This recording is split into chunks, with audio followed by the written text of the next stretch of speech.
Hello tout le monde, j'espère que vous allez bien. On se retrouve aujourd'hui pour une vidéo totalement à l'arrache parce qu'en fait on est dimanche soir, il est 23h. J'ai passé la journée dehors, je suis parfaitement dégueulasse, mais c'est pas grave. En fait je voulais faire une vidéo pour... je sais pas si ça va être sur ma chaîne principale ou sur une autre chaîne que je vais créer à côté, je sais pas du tout encore ce que je vais faire de cette vidéo, c'est vraiment spontané. En fait je voulais vous parler un petit peu de ma maladie parce que ça fait un petit moment sur les réseaux sociaux et même sur Twitch pendant mes lives en fait que les gens me demandaient pourquoi je faisais de moins en moins de live, pourquoi je travaillais pas, pourquoi des fois je disais que je me sentais pas bien, etc. Je critique beaucoup le corps médical par rapport à ça parce que je trouve qu'ils en parlent pas assez, que les gens connaissent pas cette maladie, que les femmes ne connaissent pas cette maladie alors qu'elles sont les premières concernées. Et du coup je trouvais ça dommage de moi-même ne pas en parler parce que je contribue en fait moi-même à ce tabou finalement et à cette ignorance générale. Donc je me suis dit que j'allais en parler tout simplement, naturellement, et puis que c'était... tout simplement ma maladie, qu'est-ce que c'est ma maladie? C'est de l'endométriose. C'est un mot que je pense que vous ne connaissez pas, parce qu'en fait personne ne connaît ça. Moi avant d'en être moi-même atteinte, je ne connaissais pas non plus, c'est très normal. Enfin c'est très normal. Pour la France, c'est très normal, voilà. En fait parce que c'est une maladie hyper intime, et du coup vous dévalez ça comme ça, c'est assez bizarre, mais il le faut. Il le faut, c'est pour la bonne cause, il faut en parler. Donc... qu'est-ce que je vais prendre? Je vais prendre ce verre. Ok, très bien. Ceci est un... Il y avait de l'eau. Ok, très bien. Donc en dessous, nous avons le petit vaginou, n'est-ce pas? Et donc, notre utérus, de femme, vous et moi, en fait, il est tapissé d'une petite membrane qui s'appelle l'endomètre. Hein. Je mets le doigt dedans, comme ça, comme une grosse dégueulasse. Hein. Tapissé d'une fine couche qui s'appelle l'endomètre et qui, en fait, au fur et à mesure des jours dans le mois, va s'engorger de sang et de toutes ces choses magnifiques qui sont là, en fait, pour accueillir l'ovule fécondé, si fécondation il y a, toi, si tu as tes règles, en fait, va se désagréger et partir par les voies naturelles qui lui sont consacrées. Et donc l'endométriose, qu'est-ce que c'est? C'est quand en fait on a des cellules similaires à ces cellules d'endomètre, mais qui prolifèrent ailleurs que dans l'utérus et qui réagissent au cycle menstruel de la même façon. C'est-à-dire que par exemple, si tu as des cellules d'endomètre qui vont proliférer par exemple sur ta vessie, ça va te faire mal, très certainement, parce qu'en fait du coup ça va réagir de la même façon, c'est-à-dire qu'au fur et à mesure de ton cycle, ces cellules d'endomètre qui vont être sur ta vessie ou tes intestins ou tes ovaires ou peu importe, vont grossir, vont saigner en fait quand tu vas avoir tes règles, mais à l'intérieur de ton ventre. Merci, ça fait grave plaisir. Donc du coup ça fait assez mal pour la plupart. Alors il y a des femmes qui en sont blindées et qui ne ressentent aucune douleur. Ça dépend de beaucoup de choses, ça dépend de où sont les lésions, parce que ça fait des lésions en fait, tout simplement. Il y a un moustique qui me fait chier. Donc pourquoi je trouvais ça important d'en parler aujourd'hui? Tout simplement parce que aujourd'hui il y a encore plein de femmes qui pensent que c'est normal d'avoir très mal pendant leurs règles. Quand je dis très mal, ça veut bien dire il y a beaucoup de stades de douleur qu'on peut identifier, je pense, dans le cours de sa vie. Et il faut savoir faire la différence, je pense, c'est très important. Et il faut savoir aussi en parler, par exemple quand on est maman, qu'on a une jeune femme qui commence à avoir ses règles, etc. C'est important de faire la différence entre des petites douleurs de règles normales, parce que forcément quand on a nos règles, on a beaucoup de choses qui se passent dans notre corps, c'est normal d'avoir un peu mal, ou d'avoir, voilà, d'être un peu dérangé, etc. C'est normal, c'est la vie. Mais il ne faut pas confondre ça avec des douleurs invalidantes, des douleurs qui vous font rester au lit pendant 3 jours. Là, il y a Léo qui va aboyer. Des douleurs qui vous font rester au lit pendant 3 jours à prendre des médicaments hyper forts qui vous soulagent pas. Il y en a des femmes qui ont tellement mal qu'elles ont des vomissements, qui ont de la fièvre, qui peuvent vraiment rien faire pendant toutes leurs règles, qui ont mal en dehors des règles. Il y a vraiment plein de signes qui doivent vous alerter et qui doivent vous dire voilà, avoir ses règles et être un petit peu malade entre guillemets pendant cette période-là, c'est quelque chose de naturel, c'est quelque chose de normal. Mais il faut faire la différence entre avoir des simples douleurs normales de règles et avoir des douleurs invalidantes, des douleurs qui ne sont pas normales, qui ne sont pas liées aux règles, qui sont autre chose. Après, c'est pas parce que vous avez très mal pendant vos règles que vous avez de l'endométriose. Je veux pas non plus dire que voilà, toutes les femmes qui ont des douleurs cycliques ou quoi que ce soit, c'est forcément de l'endométriose. Il peut y avoir plein d'autres raisons. Mais l'endométriose, ça existe, ça peut faire très très mal. Il y a plusieurs stades évidemment. Moi par exemple, je suis à un stade de 2,5. En fait, on n'a jamais trop su, c'est un peu bizarre. Parce que moi, mes lésions sont toutes petites, mais j'en ai partout. Genre, moi j'en ai sur la vessie, j'en ai sur les intestins, sur les ovaires, sur le péritoine. Le péritoine, qu'est-ce que c'est? C'est pour ceux qui savent pas, parce que moi je le savais pas non plus avant. c'est pas un terme qu'on utilise spécialement en soins. La petite enveloppe en fait qui protège nos organes viscéraux, je sais pas comment dire, en fait je sais même pas comment on dit ça, c'est un petit peu lente, mais en fait c'est vraiment la membrane qui entoure nos organes en fait, qui est entre nos organes et le muscle en fait, tout simplement.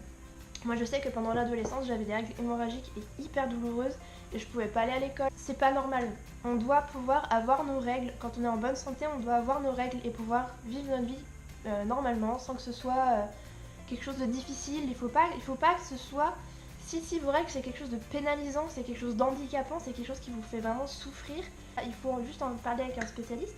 Ce qui est très important, c'est de trouver un médecin qui est capable de vous écouter et qui prendra vos douleurs au sérieux, parce que moi j'ai eu cette chance là d'être quand même diagnostiquée assez rapidement, parce qu'en 2009 j'ai eu mes premiers gros symptômes et en 2010 j'ai été diagnostiquée, donc ça a pas duré, ça a duré peut-être 6 mois, parce qu'au début j'avais mal que pendant mes règles, enfin j'ai eu mal pendant des années pendant mes règles, on me disait que c'était normal, mais quand j'ai commencé après en 2009 à avoir mal en dehors de mes règles, et vraiment on a dû appeler SOS médecin, enfin ça a été le bordel, j'avais vraiment super mal, et là ma gynéco, j'en ai parlé, je lui ai dit voilà, moi je pense que c'est de l'endométriose, je me suis renseignée, il y a beaucoup de symptômes qui coïncident, j'aimerais bien vérifier ça tout simplement. Elle m'a écoutée, elle m'a envoyé faire des analyses. C'est des examens qui sont quand même assez lourds, dans le sens où en jour d'aujourd'hui, pour diagnostiquer de l'endométriose, il faut quand même aller passer une petite caméra par le nombril. Pouf, ça s'appelle une celluloscopie. C'est une intervention qui se passe sous anesthésie générale bien sûr, où en fait on va gonfler votre ventre pour avoir de la place. Et passer une caméra par le nombril et puis aller voir un petit peu à droite à gauche ce qui se passe là-dedans. Je sais pas pourquoi ce soir là j'avais besoin de le dire. À un moment donné le tabou persiste, l'ignorance persiste parce que personne n'en parle. Alors je sais qu'EndoFrance en ce moment ils font beaucoup de choses, ils commencent vraiment à essayer d'en parler au maximum, ils font beaucoup d'actions pour ça. Mais il y a même des gynécologues en France qu'on leur parle d'endométriose, ils sont genre ah l'endométriose, ils ouvrent leur bouquin, ils sont qu'est-ce que c'est déjà. Il est peut-être temps d'en parler, il est peut-être temps de sortir tout ça de l'ombre tous ensemble, et même si ça fait un peu bizarre voilà d'étaler ma vie entre guillemets, de vous parler de choses un peu intimes et tout ça, je pense qu'à un moment donné il faut que les femmes qui en sont atteintes en parlent de la façon qui est à leur disposition. Je pense qu'il est temps aujourd'hui d'arrêter de croire que les vieux trucs que les grands-mères nous disent, c'est la réalité. C'est pas normal d'avoir mal tous les jours que la vie fait parce qu'on est une femme. Clairement non, c'est faux. Moi à ma disposition j'ai ce moyen là, c'est de faire des vidéos, c'est d'en parler. C'est tout ce que je peux faire. Je suis pas médecin, je suis pas journaliste. Même s'il y a une adolescente qui regarde cette vidéo et qui va tilter, qui va se dire tiens ça me fait penser à ma copine machin, elle me dit quand elle a ses règles, elle vient pas à l'école, elle est pas bien et tout, je vais essayer de lui en parler, et ben même s'il y a qu'une seule personne que ça peut aider, et ben je m'en fous, je me dis ma vidéo elle aura servi à quelque chose, même pour une personne c'est pas grave, ce sera toujours ça de prix. S'il y avait quelque chose à retenir de cette vidéo absolument, c'est ce n'est pas normal de souffrir. Il faut avoir confiance en vous et en ce que vous ressentez dans votre corps. Si vraiment vous sentez que ça va pas, que c'est pas normal, que vous avez trop mal, que les médicaments classiques qu'on vous donne pendant vos règles, je pense par exemple au Spasson, toutes ces choses-là qu'on donne, Doliprane, Spasson, les choses un petit peu basiques qu'on donne aux jeunes femmes quand leurs règles, si tout ça, ça ne marche pas, si vous vous sentez trop malade, si vous ne pouvez pas assumer votre vie normalement quand vous avez vos règles, parlez-en à un médecin.